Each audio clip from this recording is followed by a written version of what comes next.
CST en mars 2022 que Laetitia Provenchère a été révélée au grand public, dans Famille nombreuse, la vie en XXL, TF1.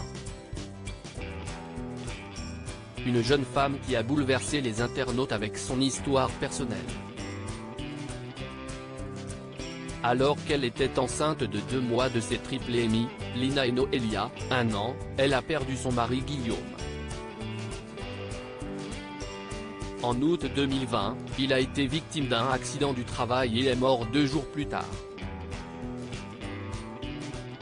CST donc seule qu'elle a donné naissance aux sœurs de Nolan, 3 ans. Un accouchement qu'elle a évoqué en story Instagram.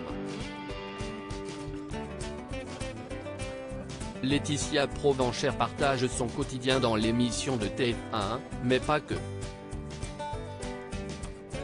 Elle se plaît aussi à dévoiler des moments de vie sur son compte Instagram. Ainsi, ses abonnés ont pu découvrir qu'elle était à l'hôpital avec ses triplés le 6 juillet dernier. Hospitalisation du jour, avait-elle écrit. Puis, elle avait très vite rassuré ses abonnés en précisant, CST leur suivi de près qu'elles ont à peu près tous les 6 mois pour faire un bilan avec la pédiatre, la psychomotricienne et la kiné.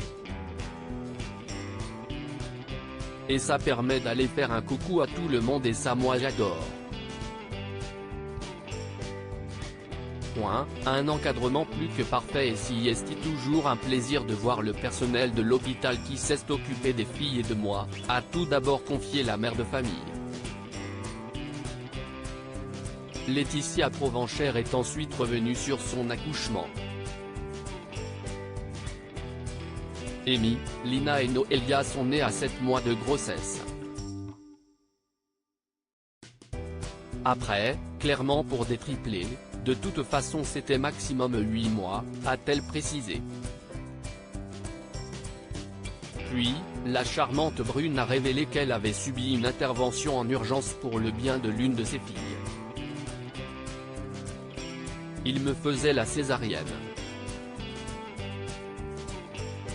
Elle a été faite en urgence parce qu'il y avait énormément de différences entre Amy et Lina, et dans les grossesses multiples, CST ce qu'il aime le moins et la Lina commençait à stagner sa croissance in utero donc il était temps de sortir Lina et ses sœurs pour qu'elles continuent de grossir à l'extérieur, a-t-elle poursuivi.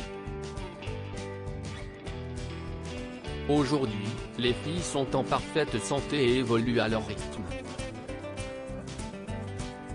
Et Laetitia Provenchère se réjouit d'avoir vécu une très belle grossesse, malgré le drame qu'elle a vécu.